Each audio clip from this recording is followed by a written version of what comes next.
From UFOs to psychic powers and government conspiracies, history is riddled with unexplained events. You can turn back now or learn the stuff they don't want you to know. A production of iHeartRadio.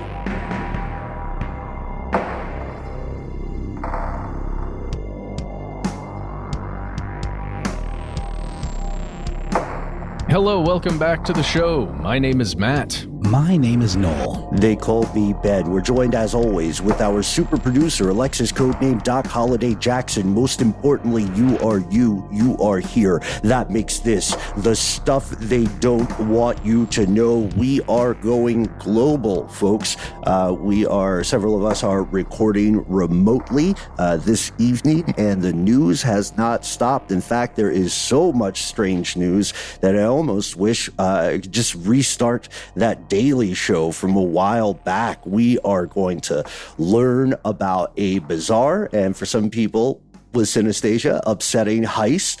We're going to learn about a Big Bang type explosion. and we just wanted to give a brief shout out before we begin to anybody who's heard the story of the off-duty pilot up north who had taken some magic mushrooms and attempted to shut down the engines of a plane mid-air.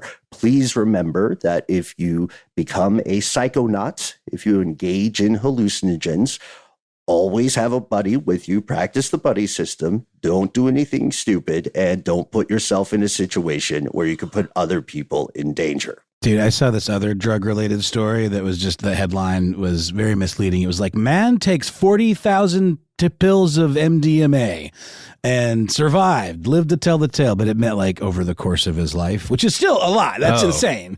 But it was a little misleading. Mm-hmm. And there's that other guy, we were talking about this briefly off air. This is a nice segue.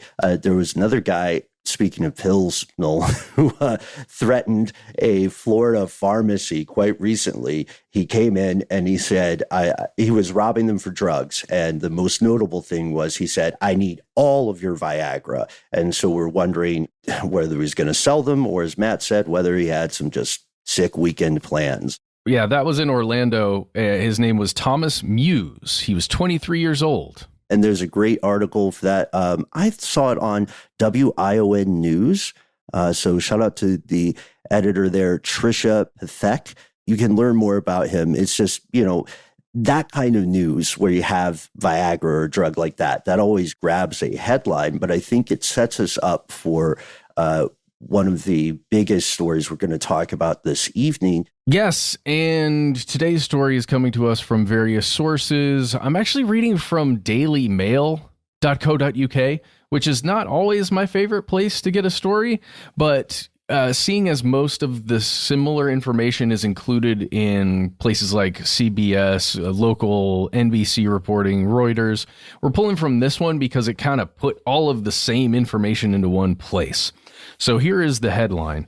America's pharmacy deserts, Rite Aid, CVS, and Walgreens will shut more than 1,500 stores due to crime and competition.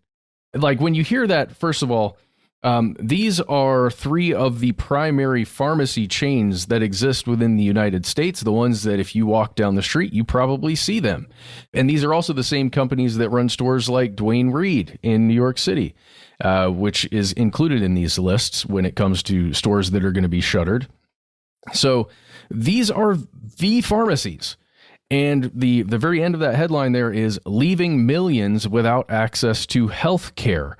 And in your mind, in our minds, we have to figure out, how do we compare and equate pharmacies as a standalone business to healthcare, right? Are those the same thing? How are they related? And is it just drugs at a pharmacy nowadays, or is it other types of healthcare that you can get at these places? Sometimes they have those like blood pressure cuff machines, and there's always, you can get a free flu shot and stuff like that. So it does feel like an access issue, at least in those respects, but I'm not sure about the rest. This is interesting. Well, absolutely. A pharmacist also is there to help you understand what the effects of the drugs are and, how to administer them correctly, how many you actually need, what things to be aware of when you're taking specific drugs, right? it is a part of healthcare. It's not just a place you go to pick up your cough medicine or whatever when you get sick. So this story feels like a very big deal because there are, again, the pharmacy. I don't know about you guys. The pharmacy is one of the places I go to regularly. It's like go to a store to procure food, right? Some kind of edible provisions, place to probably gas up my vehicle very often, and then a pharmacy when I need to get drugs. And often there's a pharmacy within a place that you'd go to get food, but not every time, right? And so it means it's kind of an important established place to visit in my neighborhood.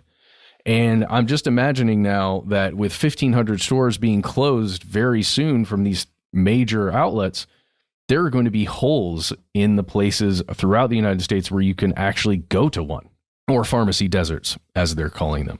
Do you guys go to your pharmacies at all? Absolutely. I mean, I live in an area that could be considered potential for this kind of thing, in terms of food deserts and now pharmacy deserts. Like my partner and I always joke that, man, I wish they'd do something other than like open a new gas station or a liquor store, because, even the closest grocery store is not particularly walking distance. Mm-hmm. It would take a while. And then, lugging all those groceries back is not really realistic. So the Walgreens is the closest walkable place that I can go to get some mild provisions, or like cat litter or whatever at my aunt, like you said, get my medication filled. Oh yeah. Well, one of the primary reasons that stuff is available at pharmacies is because that's how they make their money. Because imagine if you walk into a store and all they had is a counter where you can go to it and fill your prescriptions. That business isn't going to make a ton of money, right? Just doing that. They are paying pharmacists to be there, to fill the prescriptions, to have that knowledge, to do all that stuff. A high wage. That's that's like a borderline doctor's wage. It's very, it's a serious expenditure for those companies. So one could also say it is similar to the profit model of gas stations. And it can be surprising to people when you travel to other countries that have a different approach to healthcare. You could say they care about your health in some other countries. You will walk into a pharmacy and all they sell are pharmaceutical substances, just like you go to a gas station in another country and all they sell is gas and maybe some stuff for cars. But gas stations and pharmacies in the U.S. make the bulk of their profit off the other stuff. And they've got a guaranteed audience in the States because 66% of all adults in the U.S. currently use some prescription drug. That's from the Health Policy Institute.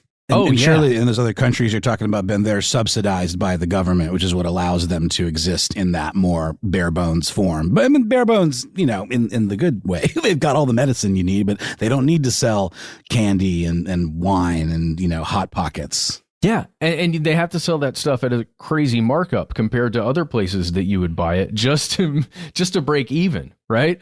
Or, well, theoretically to make profits at, your Walgreens that's on the corner somewhere in, here in Beaufort or something.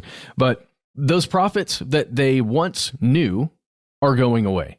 And because of that, or they're not growing at the same rate, right? That's one of the major problems we've seen just in basically capitalist society over the past, 25 years that we've been paying attention to it.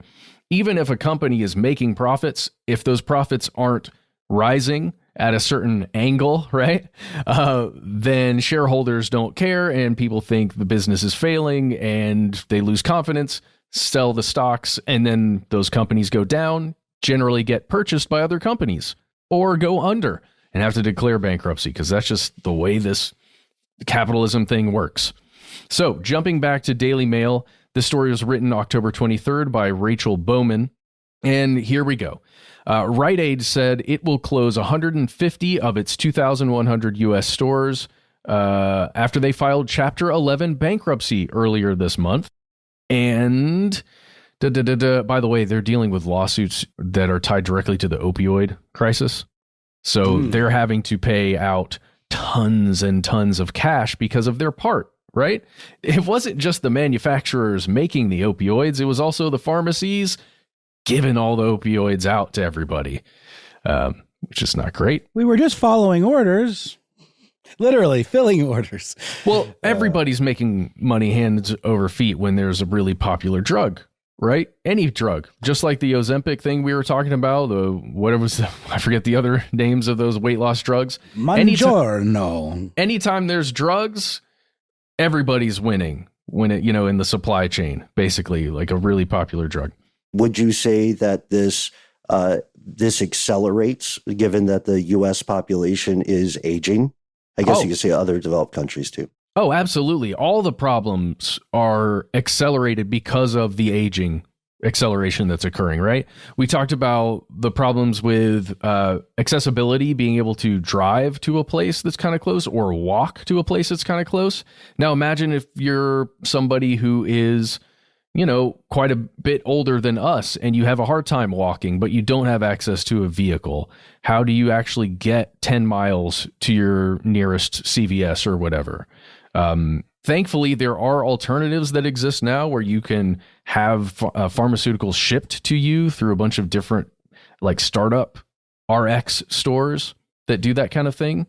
But it's not the same, I don't think, as like being able to go to a pharmacy to pick up that one prescription you need, plus whatever other things you might need. If you're someone who's diabetic, all of the other pieces of equipment that come with that, with having type 2 diabetes or something. It's not just one prescription thing that you get.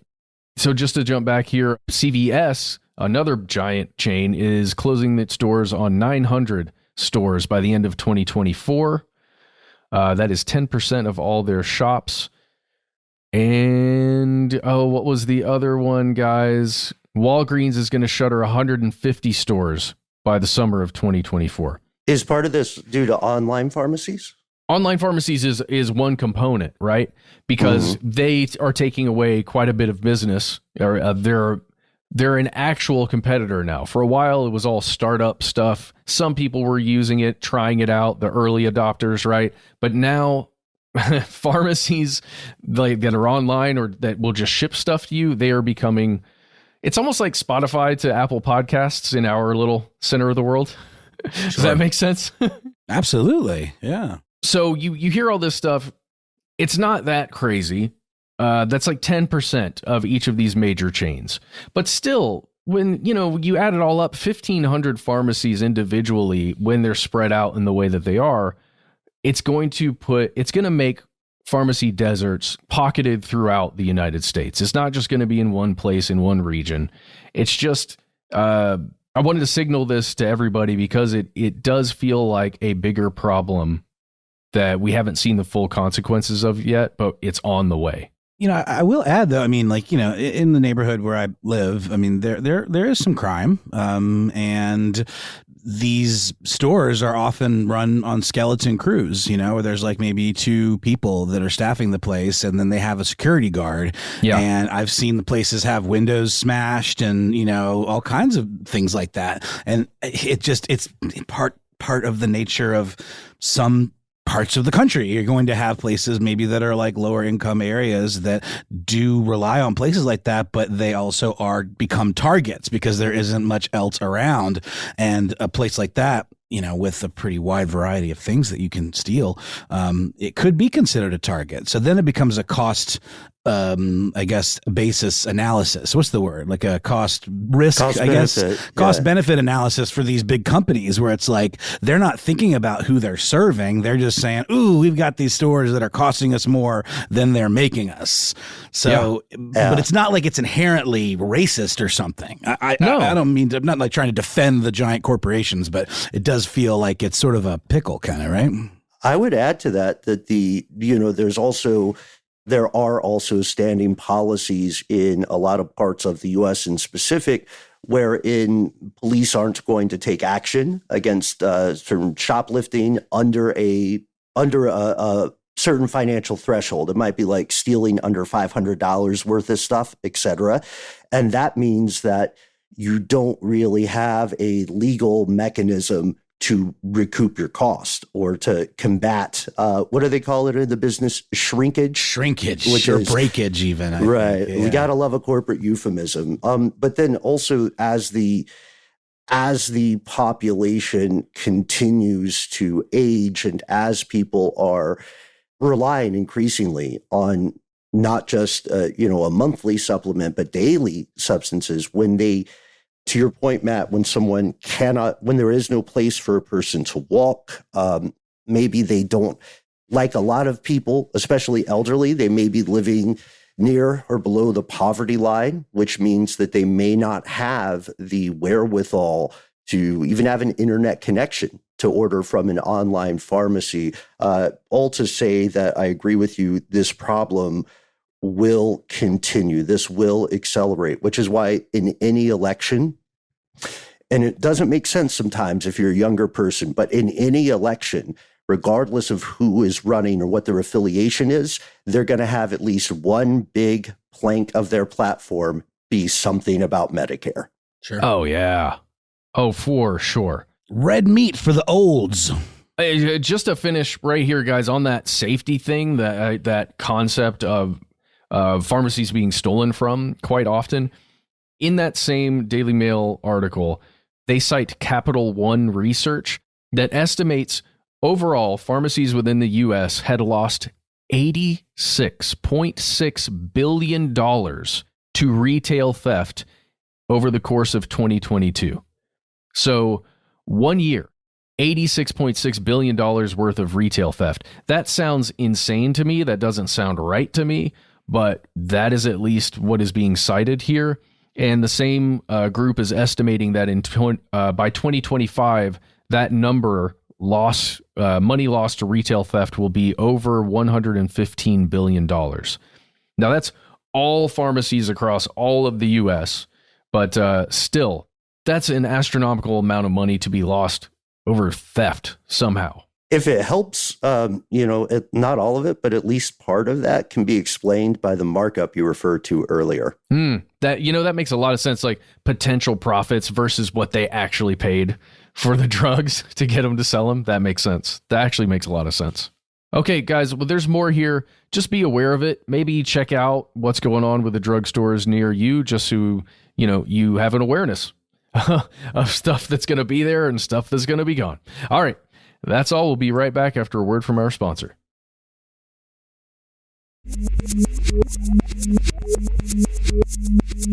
And we've returned with another piece of strange news. This one's more like that GIF from Tim and Eric of Wareheim with the black turtleneck on doing the thing over his head. That's what this one is.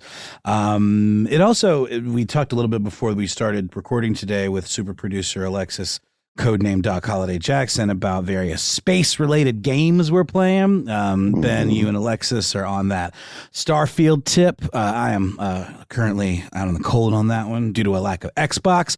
But I've gotten the next best thing, which I think might even be in some ways its own thing that's better in its certain ways and obviously different, is No Man's Sky, which involves a lot of space mining. And I think Starfield does too.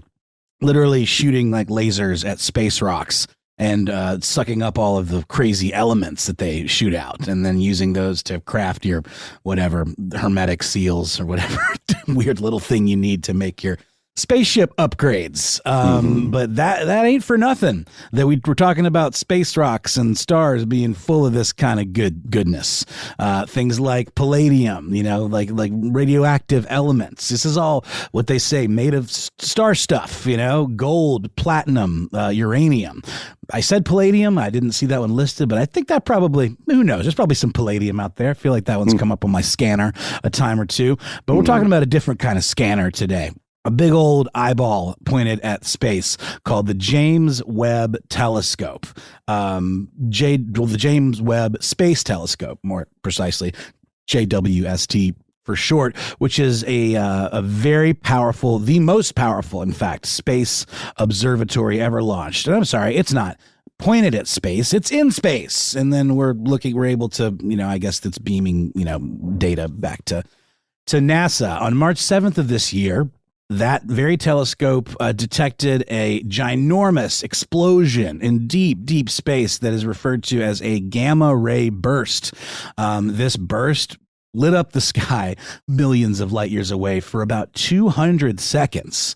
And following this observation, astronomers working on the project were able to, look at some of the aftermath of that burst, which they're referring to the burst as GRB 230307A. Which is very sexy sounding, but I believe that's the code for a lot of gamma ray burst. I imagine that's what GRB stands for. Scientists very quickly realized, and I'm, by the way, reporting on this as usual, good quality stuff from Motherboard. This one by Becky Ferreira. I believe we've cited her quite a few times on this space-related stuff. That seems to be her beat. Scientists pretty quickly realized, well, I don't know, a couple of days I think it took for them. We'll get to the details in a minute. That GRB 230307A was in fact more than 1 million times brighter than every single star in the entire Milky Way galaxy combined. And this would make it the second brightest gamma ray burst ever to be observed. More interesting, it's already interesting enough. Also, interestingly, it contains signatures. These are like, I guess, various gas expulsions or whatever it might be, light. I think there's things like color shifts, and there's lots of different ones. I'm, again, no space scientist here. Astronomer would be, I guess, the more appropriate name. But some of these signatures suggested that it was something called a kilonova, which sounds scary, guys. It sounds like it's like killer nova, but it's a kilo, Kilo nova. And this is a collision between two hyperdense objects, which we've also talked about a good bit, known as neutron stars. And this particular kilonova took place 8 million light years from our little blue dot called Earth. And most of these types of events, these kilonova bursts, only last a couple of seconds. But as you'll recall, this one lasted 200 seconds, 3 minutes, which is a very unusual. Not only was it the brightest, it's I believe, or one of the brightest. No, the brightest. It is probably one of the longest. I believe that's what I'm gathering from the report, and also from the study published in the journal Nature on Wednesday of last week. So, pretty cool stuff. Again, we let off this talking about space material, stuff that's ejected by these types of events. And that is what they observed. In addition to those other things, they observed that this, actually, let's go ahead and quote the expert here, Andrew Levin, an astrophysicist from Redbound University, who is leading this team. He had a couple of really interesting things to say about what this could mean in terms of these materials. This process, or a process that was begun, I suppose, by this collision is something called nucleosynthesis. I love the way I said that. And is that what it is? That's what he says it is. It's a cool word. And I'm just going to go ahead and quote the Vice article really quickly. By observing the burst with JWST, the researchers were able to show that GRB 230307A belongs to a class of long-duration gamma-ray bursts associated with compact object mergers, and demonstrate that these events play a central role in heavy element nucleosynthesis across the universe. This is really interesting, Noel.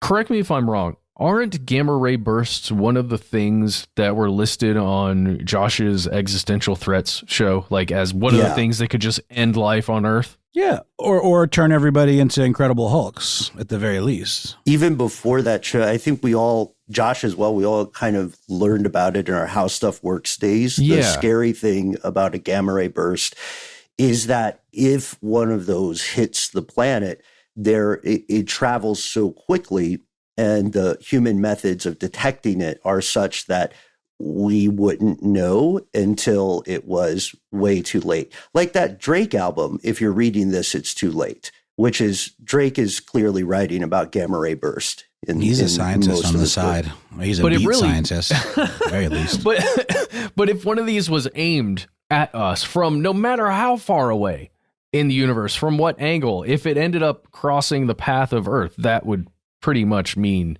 game over, man, right? I think the best way to put it is, while not absolutely ending life on Earth, while we're not 100% sure it would do that, just the radiation would absolutely wallop the ozone layer and other parts of the atmosphere. So things would get very bad very, very quickly for the majority of living creatures. Maybe deep in the ocean, you're a little more protected. Maybe if you've got a billionaire bunker, you can survive until your servants overthrow and eat you. But gamma ray burst, very, very dangerous. And I don't think we know a bunch about their frequency, really. Well, what scientists refer to gamma ray bursts and their effects on the ozone layer as being more than 50 gazillion trillion hairspray cans. I'm just joking. Oh, for the ozone. Okay. That's not true. I don't even know if that's a real number. I'm sure it is. But this guy, Levon, the head of this study, I'm just going to read this quote and then we can wrap this one up. This has been a fast-moving, sometimes challenging, and also utterly fantastic experience to work on. It has been a little like a cosmic murder mystery, a whodunit of what caused this gamma ray burst. It has taken a lot of piecing together by an amazing group of people working on the various bits of data and, of course, on building models that can explain it. Although it was very bright, it hasn't been a simple thing to understand.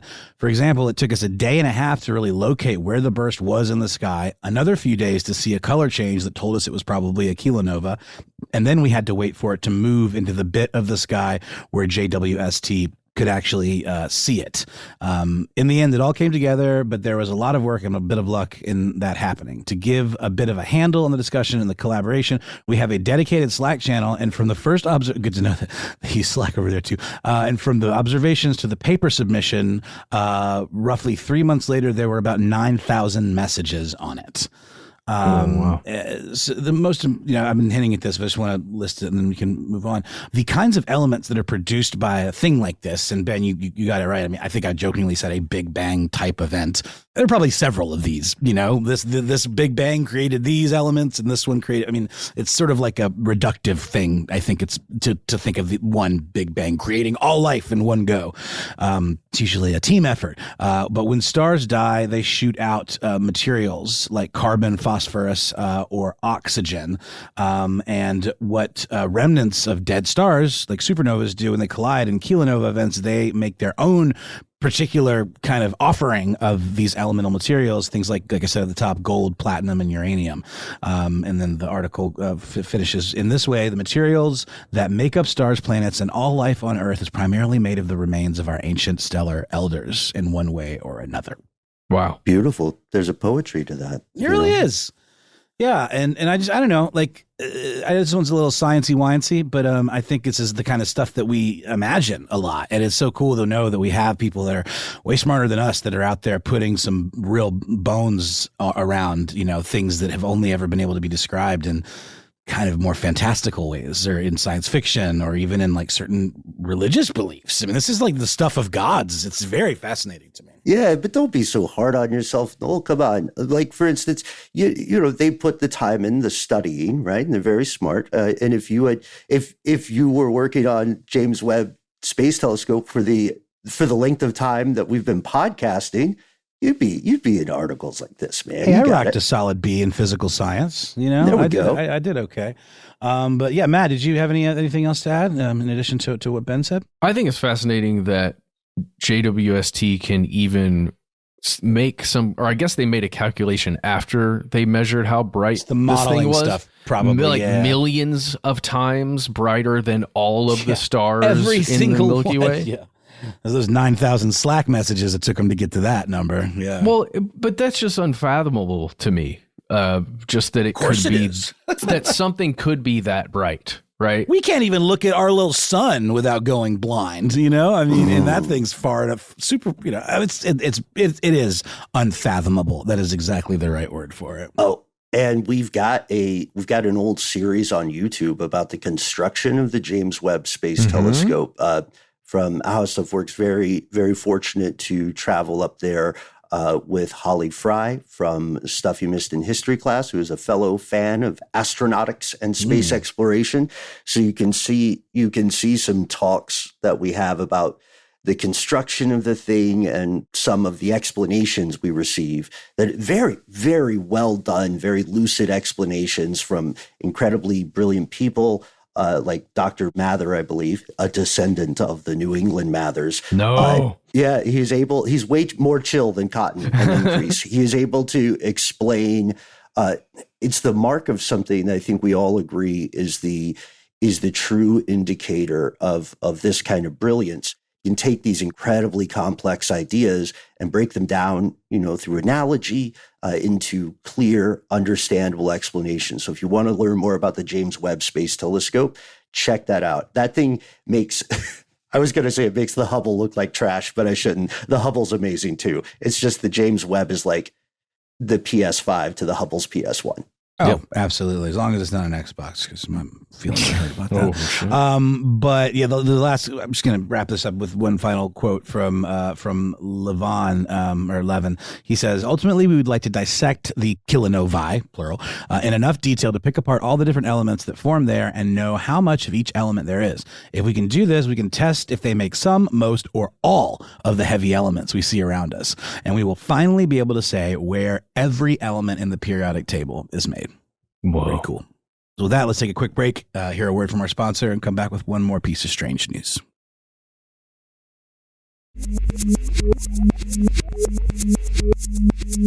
And we have returned by way of segue from the cosmic to the earthly. The estimated cost of the James Webb Space Telescope, I think, was ballpark $10 billion, right? So how much would that be if you paid it in dimes?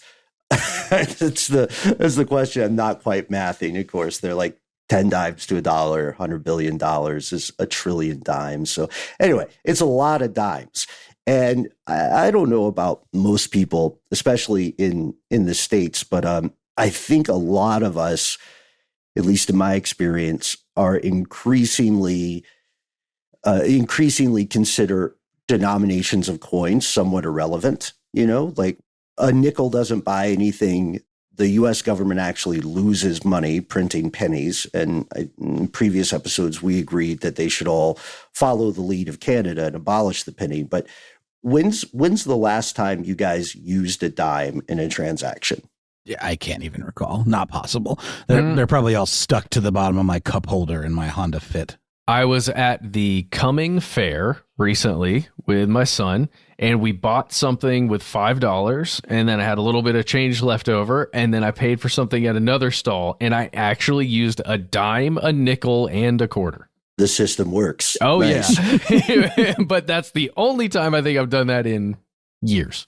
Yeah. And part of that, of course, is just the rising cost of living. Part of that is the fact that that more and more people, especially post-COVID, well, we're not really post-COVID, but especially after the first 2 years of the pandemic, people increasingly used cashless transactions, and money soon will be less and less of a physical artifact and more of a digital thing, which makes it an idea, which makes it ephemeral and dangerous, heard of Bitcoin? easy to manipulate. No, what's that? Is it cool? It's coming, man. It's going to be the wave of the future, bro. Yeah. It's digital currency. Nice. I hear it's going to be the new laser disc. So the story stood out. I thought this would just be a fun one to explore together because it involves a heist. And who doesn't love a good heist? I mean, law enforcement, obviously, but other than law enforcement, who doesn't love a good heist? People who own things? I'm just joking. Right. I'm just joking. Right. No, The heisted, not the heisty. The heisties love it.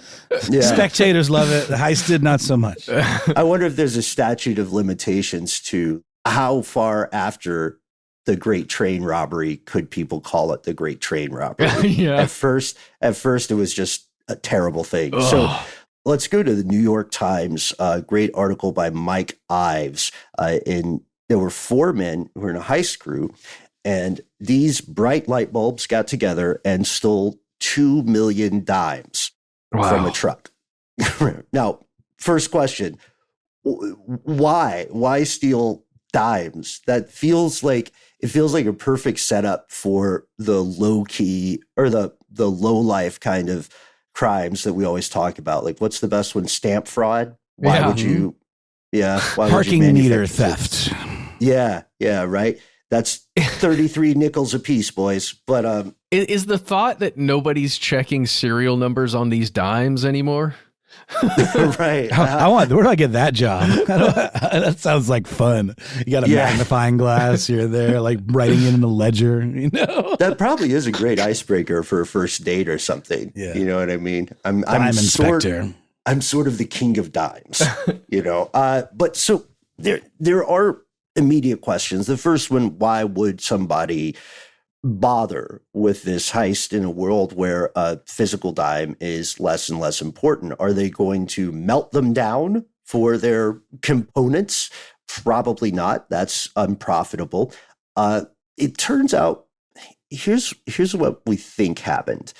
They probably didn't know exactly what was in the truck. We'll give you the timeline to set this up. In April of this year, a truck driver was leaving the U.S. Mint in Philadelphia with just, beat me here, Doc, a ton of dimes, like an entire semi-truck full of dimes. And the driver was going to Miami. If you are a long-haul driver, and we've got a lot of fellow conspiracy realists in the crowd tonight who are, you know that driving from Philly to Miami means you're going to stop somewhere along the way, hopefully. And so this driver is doing everything by the book, pulls into a parking lot to sleep on the evening of April 13th. And during the night, 4 guys in this heist group that have been working for a while, and we'll get to them, they made off with about a third of the dimes. They popped the back of the truck, and they just started taking all the dimes they could. Altogether, we're talking about $750,000 worth of dimes. That weighs about 6 tons. If you were ever in a very weird I was about trivia to say, you could get killed by that. Just like they unload the back of the thing, bury. First of all, it would make an amazing sound as it crushed your bones. Good Lord. Well, I don't want to jump too far ahead, Ben, but were these things were just loose dimes, right? These are in some kind of big containers or something. So do they even know they're dimes? Exactly. They did. They knew there was a truck that was vulnerable. This was kind of like this crew seemed to be really into mystery boxes and surprises. Most disappointing heist haul ever. It's like, dang it. And weirdly enough, I don't know if we want to call them pros, though I do think they made the bulk of their income off heisting. They had previously stolen from a bunch of tractor trailers. They'd open it one time and it's a bunch of crab legs. And they're like, we're crab men now. And then they would take shrimp, meat, beer. They got liquor, which has a huge profit margin, right? And they quickly realized that they could not make off with all the dimes. They could only get some of the dimes. So they got about a third of them. And that averages out to total $234,500. All in dimes. Good haul, but how are you going to fence that, my guy? All in dimes. Yeah, so here are the guys. They're 4 dudes from Philly, and no offense to our good friends in Philadelphia, fellow conspiracy realists, but, they're very Philadelphia dudes. And there's a guy, we'll name them. There's Rakeem Savage, Ronald Byrd, Hanif Palmer, and Malik Palmer. And right now, the reason this story is in the news is because, first off, it's ridiculous to steal that many dimes. Secondly, they've gone to court. They're facing charges of robbery, theft of government money, and conspiracy. This is a sad thing to get a felony for, and they probably are going to end up in a prisoner's dilemma situation, splitting against each other to get a better deal. Dropping a dime. Dropping a dime. Dropping a dime. And dear.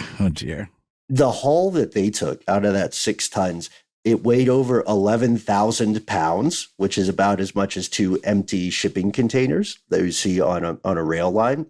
And the next day, here's how people first found out about the crime, like before the driver wakes up. The next day, there are thousands of dimes scattered across the ground in the Walmart parking lot where this guy went to sleep. So people just picking up fistfuls of them, that's wow.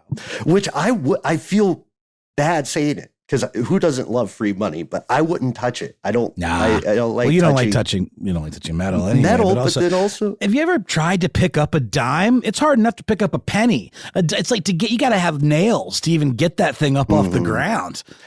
I think most people don't pick up pennies anymore. I'm going to be honest with you, because pennies are so dirty. Oh gosh, they're so dirty. Just absolutely covered in cocaine and feces. Oh, these guys dollars. That's part of the printing process, actually. So they've got a reputation at the mint. We say with great affection because there is a franchise of the Federal Mint in Atlanta, Georgia. You can still get a tour if you go in advance. They have heard all your jokes about free samples, so just don't do it. Don't ruin their afternoon again. So these guys were also, despite the fact that they had committed several very successful heists, they were also. Oh, I get it. Free samples. That's funny. That's clever. No, I get not to them. Not anymore. That was first to me. I thought it was cute. Oh, they do. I know the one in DC, at least, they would give you for a time. I think it was DC. They would give you samples, free samples, but they were like bags of the destroyed paper currency that have been run through a super high-end shredder. There you go. Use it to pack your knickknacks when you move. Yeah. And they're like $1 bills shredded up. So it doesn't. Spoiler. What if you really spent some time putting them back together? It could be done. It could with enough moxie. It would obviously look Frankenstein. You know what I mean? Just finding the serial number for one alone. Anyway, these guys, unfortunately for them, they weren't super buttoned up. They had shared links with each other to things like money weight calculator. And then they started trying to cash in the dimes at different banks. Thousands of dollars worth of dimes, some in Pennsylvania, some in Coinstar machines in Baltimore area supermarkets. Have you guys ever used Coinstar? I think we have. Absolutely. And you know what happens a lot of the time? The dimes, since they're small and sort of like the smallest of coin, they'll often get rejected and like sent back. Because if they're like edged, they've got a little bit of a rough edge or something. I found more often than not. I think I'm past my Coinstar days, but there was a time when I would just rely on, okay, it's time to go Coinstar diving. And I would find that a lot of times you'd get these rough looking dimes in the rejected chute. Yeah. It's also a fun place to find foreign currency. Totally. Too, from the Coinstar days. But Coinstar, look, if you're considering getting into the dime thievery business, first, just so you know, you're better than that.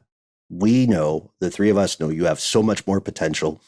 You can steal so much more successful things. But that's probably not the best way to end that one. But is this a victimless crime, though, Ben? Is this a victimless crime? I would argue it depends on the truck driver, right? As far as we know, it was more like burglary than robbery. The guy's life wasn't threatened, but you could say, I don't know, you could say it's a victimless crime, right? Because the United States federal mint is a big corporation essentially, but I just watched Heat is why I ask, because in Heat, when they rob the bank, they say your money is safe, ladies and gentlemen, like this does not affect you, the government has your money insured, so just don't do anything stupid, you are not going to be affected by this. Which is, the Heat gang has really good people skills as well. I always like that about them. But here's the other issue. If you are in a situation like that, what you need to realize is that Coinstar is a terrible fence. Coinstar takes a pretty big percentage of the coins you put in. I think it's like 12%, something like that. It's a convenience fee, though. I mean, because I think technically you could take all this stuff to the bank and have it rolled.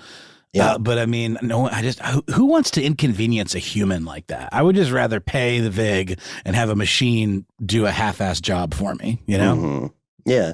And then also, if you go to a bank, any financial institution, then you have to, here's why they didn't just go to one place and say, we've got all of the dimes, right? Like that guy was asking for all of the Viagra. If you cash that out over a certain amount, you're going to trip some regulations and your stuff will be reported. So they were smart in that they were trying to distribute this, but they were also, I guess, increasingly desperate because banks communicate with each other, and it's relatively rare for someone to have that many dimes, and it's even more extraordinary for multiple people in relatively close areas to have that many. So the largest receipt, and this is how the New York Times article concludes, but the largest receipt that the court knows about is for 9,904 dimes, which equaled $990.44 because they threw in 4 pennies. So on the way to the bank, they must have passed 4 pennies and picked them up. Yeah, that was an accident. They didn't just end up in there somehow.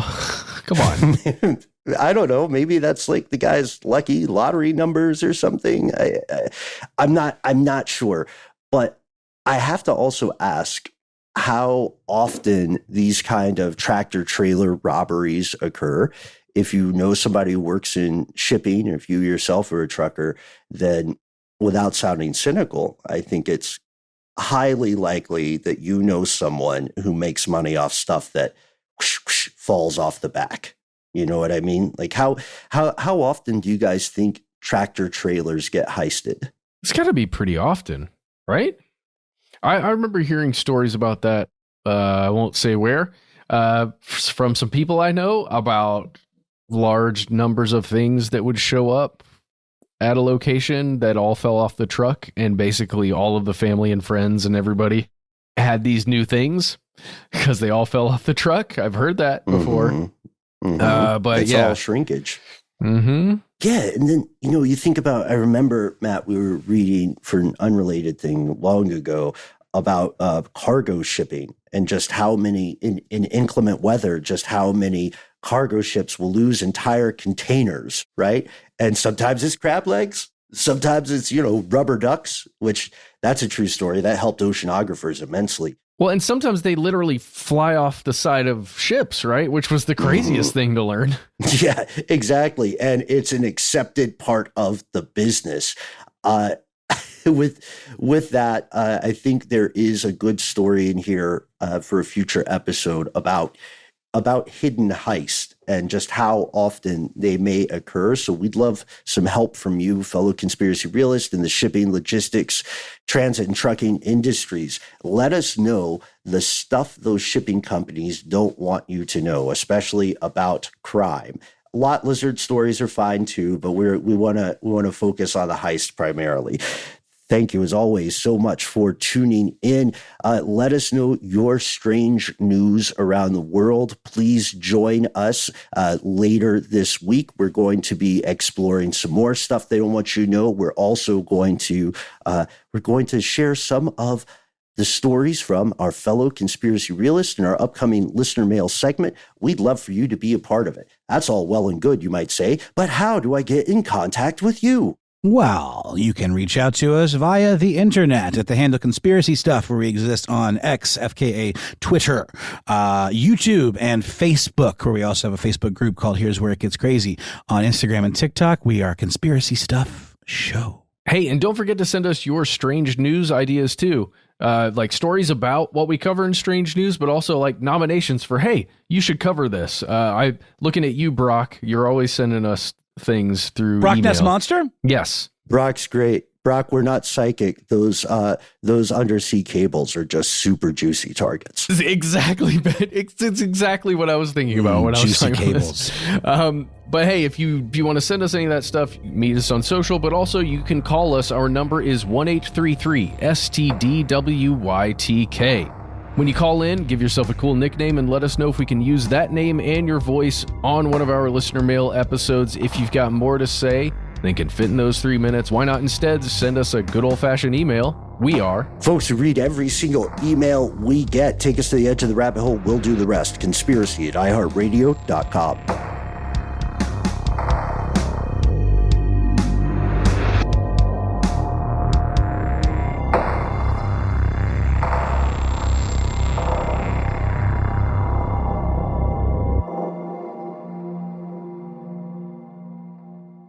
Stuff They Don't Want You to Know is a production of iHeartRadio. For more podcasts from iHeartRadio, visit the iHeartRadio app, Apple Podcasts, or wherever you listen to your favorite shows.